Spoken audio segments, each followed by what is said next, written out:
Alright guys, it's time my fellow millennials wake the hell up and grow up, because they're putting America in danger, and really they're putting the world in danger. Today, Axiom reported on a poll by Harris that said that millennials and Generation Z actually prefer socialism to free markets. And while there is some confusion about the definition of socialism, and we'll talk about that, the poll actually breaks down what policies they're in favor of, and it's pretty scary. And when I say they're putting the U.S. in danger and really the world in danger, that is because the United States is one of the only countries, if not the only country in the world, that really still has good upward mobility.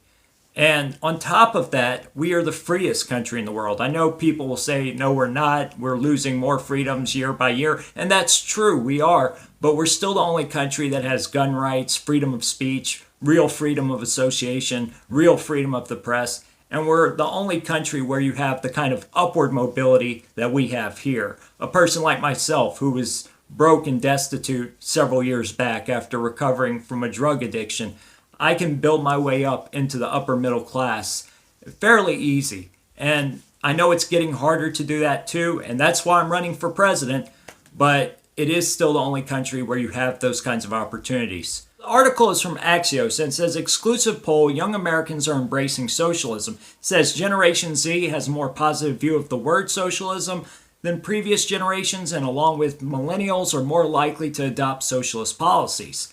So there goes your whole Generation Z is the red pill generation meme. That's never been true.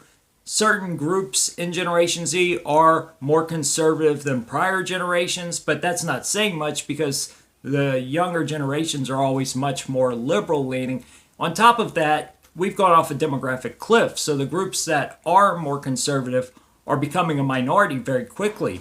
And especially when you talk about new immigrants, many of them have gone to school in the public school systems all their lives, so they've been bombarded with Marxist propaganda from an early age. They've been very entitled because their parents have spoiled them, because they are coming up at a time where they have a higher standard of living than any generation in all of humanity's history. So they have that entitlement mentality, and they're being bombarded with this propaganda, things like teachers saying, socialism is just roads and schools. Everything good is socialism. Everything that we use daily that has any government involvement, that's socialism to these people. And we've seen this when asked what is socialism. The same people, that same 50 or 60% who say they favor socialism, only like 10% of those people can define what socialism actually is. So we're going to read the definitions of socialism, and then we'll go over the policies that they were in favor of. So it says from Merriam-Webster, socialism is a range of economic theories advocating collective government, ownership of the means of production, and distribution of goods. It can also mean a system of society in which there is no private property, and a stage of society in Marxist theory transitional between capitalism and communism. So there you have it, guys. You'd have to be retarded to support those philosophies. And it's okay, I can say the word retard because some of my best friends are retarded. It's a joke, guys. Anyway, the problem is that many of these young people have been told what socialism is, or told certain policies are socialism when they're not, and they haven't done any research for themselves. If they actually read Marx, if they read Bertrand Russell or Kropotkin, and then compared it by reading authors from the right, people like Hans Hermann Hoppe, people like Adam Smith, they would instantly convert to conservatism or free market proprietarianism. But they don't, and sadly, they just continue to hear that these policies are good, or they get divided along class lines or racial lines, because that's a part of Marxism, is having constant conflict between either classes or certain demographic groups. And that's what a lot of these policies are about, punishing the rich. And when you look at the policies they support, it's plain to see this. So the first item is government should provide for universal health care, and a disturbing 73% of Generation Z and millennials agree with this.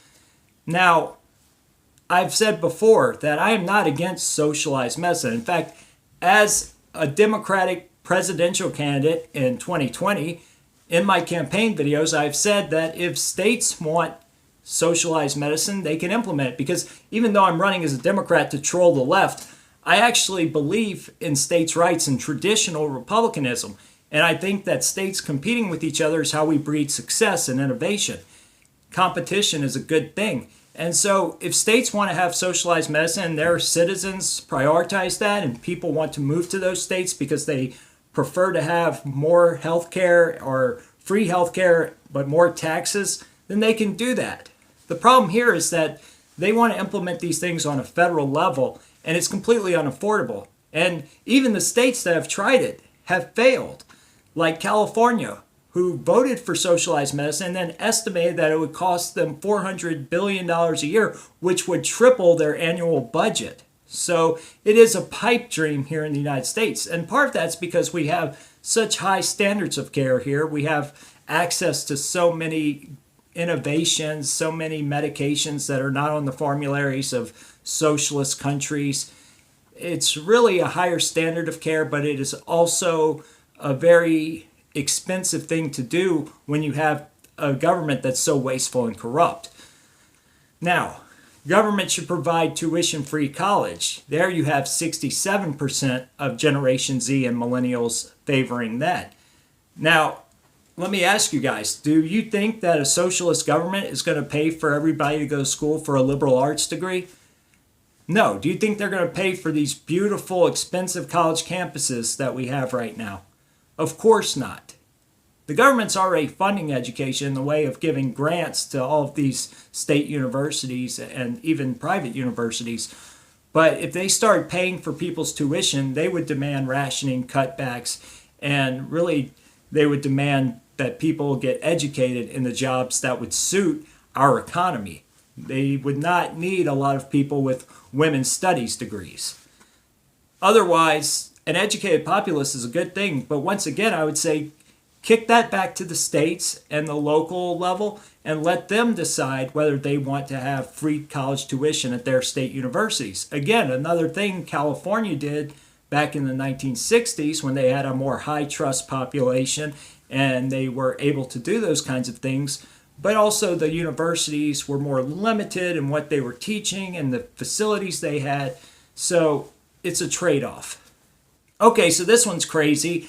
Prefer living in a socialist country. 49.6% said yes.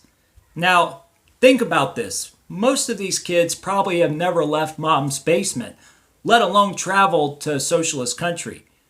But they prefer living in one? That just shows you how dumb they actually are. I was about to say that R word again.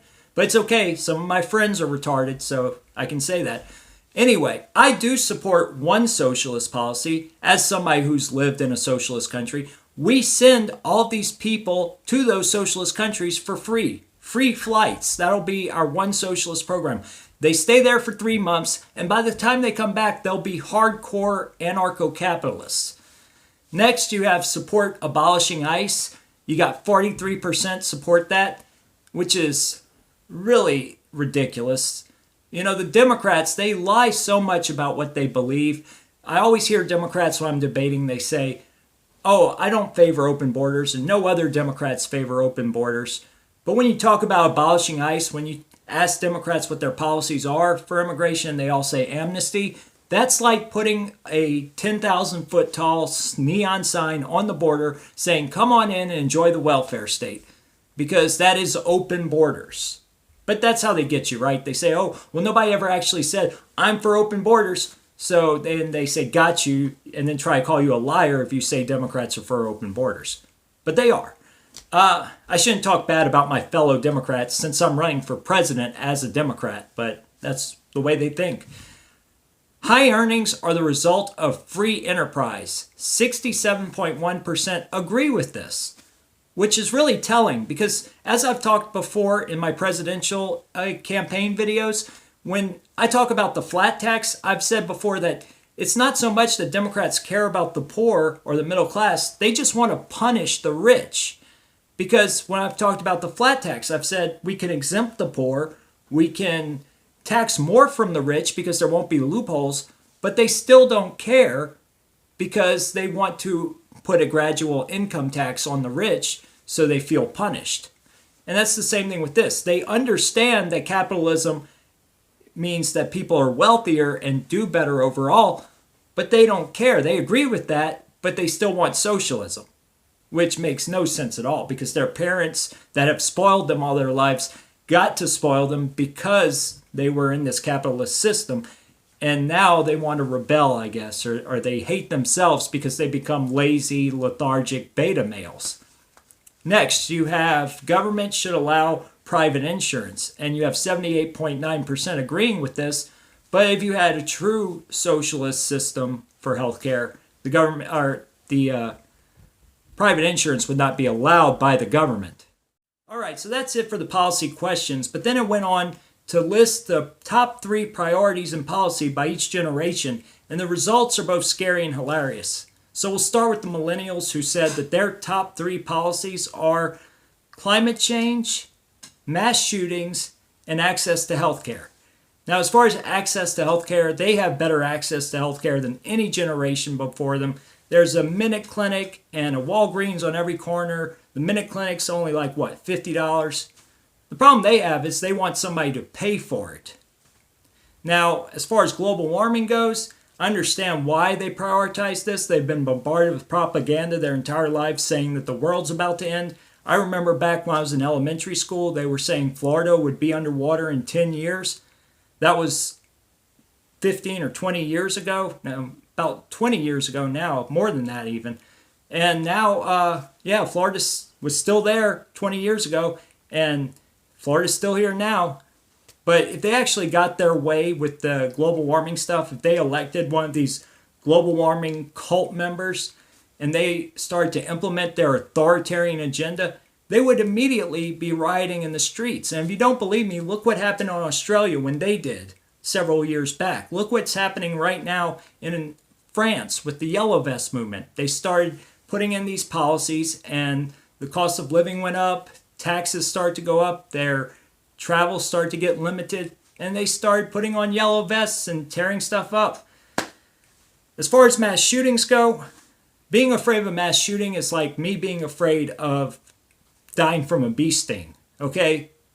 Sure, a few more people die each year from mass shootings, but it's still extremely rare. And it's not worth the liberty you would give up to try to address this, or at least not with what the Democratic Party agenda is right now to try to stop mass shootings, really take your guns away. Here's the thing, guys.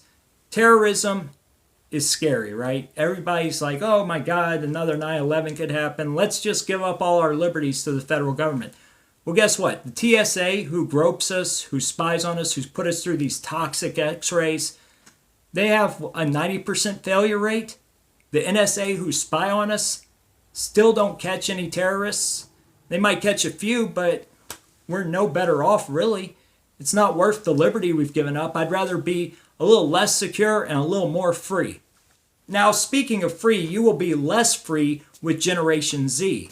Why do I say that? Well, that's because Generation Z decide to prioritize treatment of immigrants, racial equality, and mass shootings as their top 3.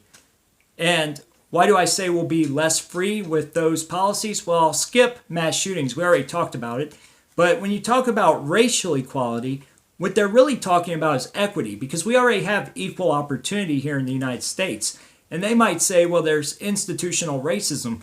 But the only institutional racism we see comes from institutions like the media and academia when they are constantly belittling straight white males. Otherwise, they're not attacking the Hispanic population. They're not attacking gays. They're not attacking African Americans or Asians. So there's no institutional racism towards the minority groups here in this country. What they're talking about is the government using authoritarian means to enforce equity, which means the government will use force to make sure that either one group gets elevated or another group gets held back if they are overperforming. And so a good example of this is they might say, all right, we don't have enough of this minority group in the science fields. And so the government will start telling people who own businesses that are maybe laboratories or research firms, they will say, you have to hire more of this minority group. Well, let's say that minority group just doesn't do well overall in the sciences. Or let's say it's another group that doesn't do well in a certain sport. And so you start filling your sports team or your research lab with those groups, even though they don't do well. Well, it's bad for society as a whole, because we need people who are promoted based on merit, not because government wants to fill a quota. Our whole system will come crumbling to the ground, or at least it will not perform on the level it's performing now. And by the way, it's scary to think the government would start telling businesses or people what jobs they can do or who they can hire. As far as the treatment of immigrants, I don't even know what that means. My wife's an immigrant and she's treated just fine. In fact, I treat her as good as anybody's ever treated anybody in the history of humanity. So let me just say this, okay? The left, the people who are in favor of socialism, they would call me a racist and say that I'm anti-immigrant because I want border controls and legal immigration. So if anybody is supposed to be mistreating immigrants, it would be me. This just shows that they are really against open border controls and border enforcement and the deportation of illegal immigrants. And what worries me about this is that a lot of the countries these illegals are coming from are not very free. And when you stop enforcing immigration, we've already seen they just start flooding the country. And then they bring those policies here to this country. And not only that, a lot of them are criminals because they are the people who could not get visas. And it's really easy to get a visa. The one thing that prohibits you from getting a visa is being a criminal. So a lot of these people coming across the border have a long criminal history in their countries. And a lot of them are trying to escape the law in those countries. So again, you're less free and you are less safe. Now, we won't talk about mass shootings, as I said. I hope you guys enjoyed this video. I hope you will share it, because I can't share anything because I'm banned from Twitter and I'm always zucked on Facebook. But I hope you'll share this video and share my campaign videos. And if you want to support the channel, it's www.paypal.me/HailHydra1. Anyway, guys, I'll talk to you in the comments section later.